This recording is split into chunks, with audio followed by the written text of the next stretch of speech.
Okay. So now let's try to understand the direct write-off method, which is a non-GAAP method, and the textbook concept for that. So simply, direct write-off method says that bad debt is recorded only when account is confirmed as uncollectible.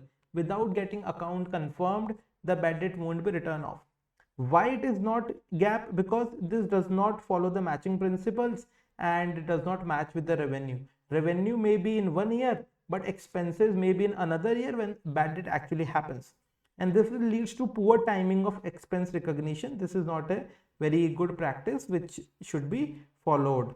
Now, uh, and the tax usage is like required for federal income tax purpose in the US, and weakness is like again the matching principle is not followed up. So this is all about basic textbook concept for, I can say, direct write-off method.